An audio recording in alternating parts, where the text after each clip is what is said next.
एक संत जिनका नाम था स्वामी रामतीर्थ, भगवान के बड़े भक्त थे और भगवान के भजन करते करते इतना रोते थे, इतना गाते थे कि आंखों से आंसू की धारा बहती थी, रोते रहते थे भगवान की याद में। जब आंसू बहने लगते ना तो उसने आंसू को कहने लगता कि ए अपरे करम जरा थम के बरस, ए अपरे करम जरा थम के बरस, इतना ना बरस कि वो आ न सके। ए अपरे करम जरा थम के बरस, इतना न बरस कि वो आ न सके, और यदि आ जाए प्यारे तो फिर जम के बरस, और इतना बरस कि वो जा न सके, वो जा न सके। ये विरह है, क्योंकि बिना भगवान मिलने वाले नहीं है। और याद रखना, मेरे बांके बिहारी तो परीक्षा लेने के लिए अव्वल नंबर के कठोर परीक्षा लेते हैं। और मैंने अपने जीवन की ये घटना मैंने महसूस किया है। मैं कोई बड़ाई की बात नहीं कर रहा हूं, आपको महिमा बता रहा हूं। जब मैं प्रथम बार वृंदावन गया था, जब मैं बांके बिहारी के दर्शन किया,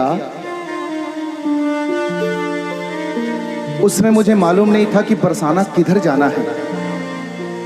तो आप जानते हैं वृंदावन वासी भैया, छठीकरा चौक से मैंने गोवर्धन का रास्ता नहीं पकड़ा, मैंने छाता रोड, हाईवे का रोड पकड़ा। ऑटो वाले ने कहा कि भैया आपको बरसाना जानो है ना, तो आप यहाँ से छाता जाइए, छाता से मुड़कर आप बरसाना चले जाएंगे। जब मैं गया, मेरे साथ तुलसी आचार्य जी थे, तुलसी महाराज जी थे, आप जानते हैं, मेरे साथ वृंदावन गया था।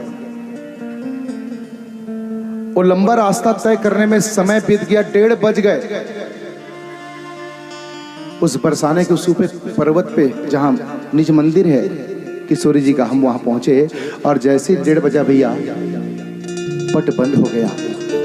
और जैसे द्वार में पहुंचे, पट बंद हो गया। और उसी समय हमारी 4 बजे ट्रेन थी वापस छत्तीसगढ़ आने की।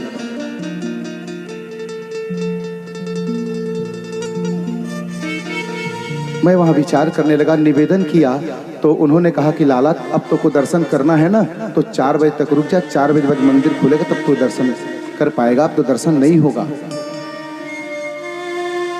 सच मानना,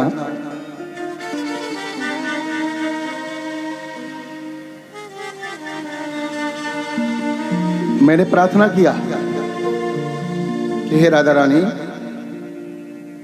मैं उतने दूर से छत्तीसगढ़ से आया हूं और मैं रुक भी नहीं सकता क्योंकि मेरी ट्रेन है। और गर्मी का समय था, वो गुरु पूर्णिमा का समय था, प्रचंड गर्मी थी क्योंकि वहां वर्षा हुई नहीं थी, पसीने से लथपथ थे हम एकदम। लेकिन मेरे अंदर था कि मैं जाके राधा रानी के दर्शन करूं। लेकिन जो सामने पहुंचा मैं, बस इतने और इतनी की दूरी थी, मुझे दर्शन नहीं हुए। तुलसी आचार्य ने कहा कोई बात नहीं गुरुजी, हम फिर आएंगे, फिर दर्शन करेंगे। मैं बोला प्रथम बार मैं वृंदावन आया और मैं राधा रानी का दर्शन नहीं कर पाया। सच माना बंधुओं, मैं निज मंदिर के सामने खड़ा था, ये मेरे जीवन की सत्य घटना है। मैं चौखट पे प्रणाम किया, मैं वहां रो डाला। वहां आप विश्वास नहीं करना, पुजारी वहां से गया, मुझे नहीं पता वहां से कहां से हवा आई, और ऐसे जोर से हवा आई, उसी समय मेरे सामने, मैं मंदिर के सामने खड़ा था, कपाट बंद था, हवा आई और अचानक से कपाट खुला और मैं सामने खड़ा, मेरी राधा रानी सामने खड़ी थी। दौड़ के पुजारी आई और पुजारी कहने लगे द्वार कैसे खुल गया।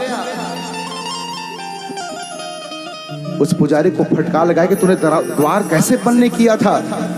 वो पुजारी दौड़ के आया, लाला मैंने तो द्वार अच्छे से बंद किया था, ये द्वार कैसे खुल गया। मैंने बोला मुझे तो नहीं मालूम, मुझे तो राधा रानी का दर्शन करना था।